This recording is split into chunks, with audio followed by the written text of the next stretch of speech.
one of the other things that you need to have with a winch is what we call a winch kit. And a good winch kit has a strap in it for the trees, it has gloves, it has D-rings, it has the controller, which we just pulled out over here, and a number of other things, chains and whatnot. So let's just take a look and see what you've got in this kit. This is a typical pulley block. This is called a split leg pulley block. Okay, gloves, that's good. Okay, here's a 3/4 inch clevis or D-ring. This is a tree strap. Tree strap. Yeah.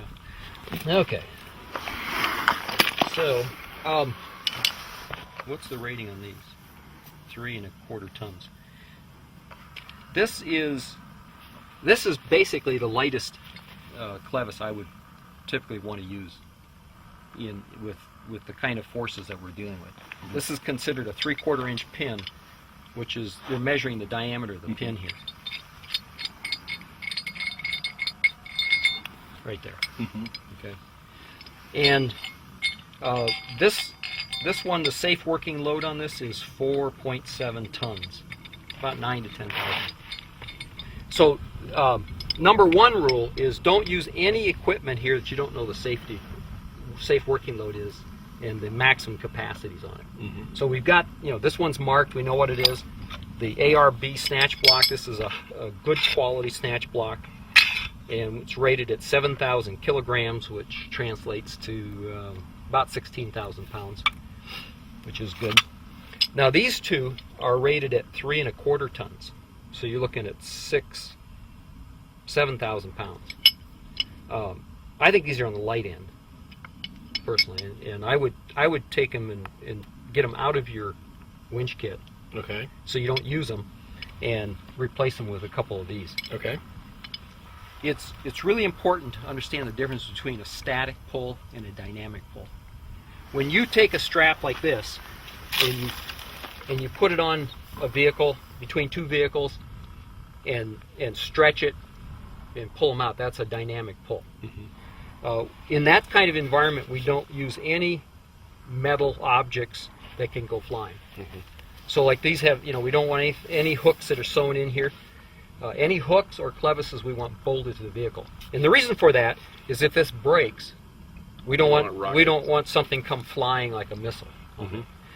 You would never hook two of these straps together with a D-ring like this in the middle. Mm-hmm. That just wouldn't be appropriate.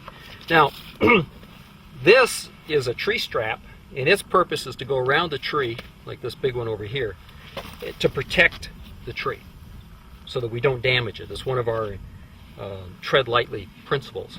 Mm-hmm. But on the same token, you don't want any stretch in this thing. If for some reason something would break and you were using this strap instead of this one, you could actually create a dynamic situation in a static pull. Now on a static pull, we'll combine all kinds of things. We'll put chains, we'll put clevises in the middle, we'll rig up all kinds of things with the winch, and it's just a nice steady pull.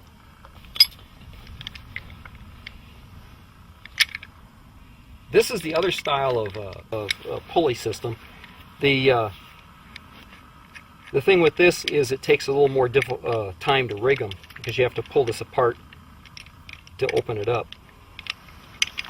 Open it up, put the cable in, then bolt it back together again. And a piece of chain, always a good thing to have in here. Do you know what the rating is on this one? When I bought the chain, I made sure that it had the payload rating. Yeah. But I don't remember what it is. Well, I think this is about 5,300 safe working load. The reason for that is it says G4 here. Okay. I think that's a grade 40, 43, somewhere in there. This is about what you could get at Home Depot as far as a grade, mm-hmm. grade 43. And these are the bigger links. So, the bigger the link, the more safe working load you get. Right. You could get a grade 70 chain and come down a link size, probably, and achieve the same. Get the same strength. Same strength.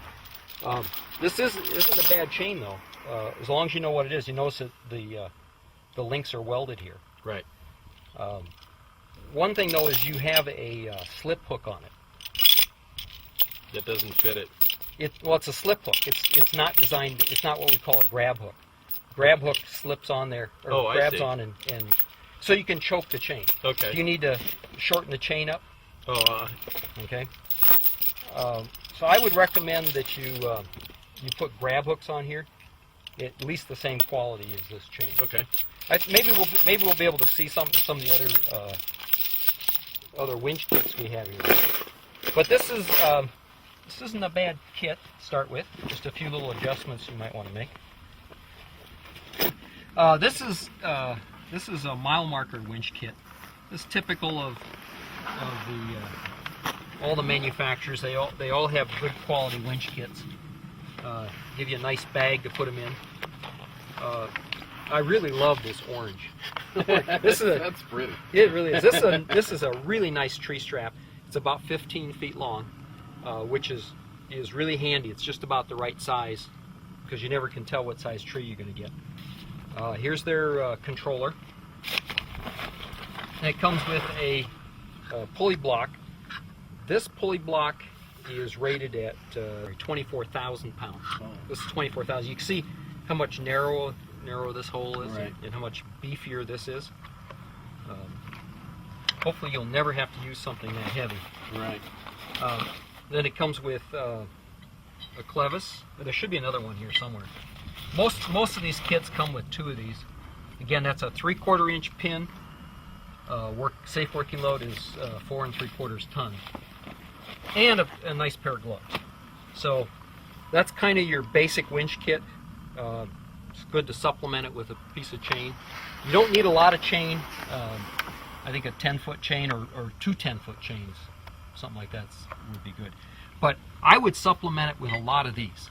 You never seem to have enough of these. Mm-hmm. And for some of the more complex winching we're going to do this afternoon, 2 or 3 pulley blocks are going to be necessary. Now, if you're out and you're following safety rule number 1, which is always go with friends, Mm-hmm. 2 or more vehicles, and everybody's got a winch and a pulley block, you should be able to put enough gear together for whatever situation.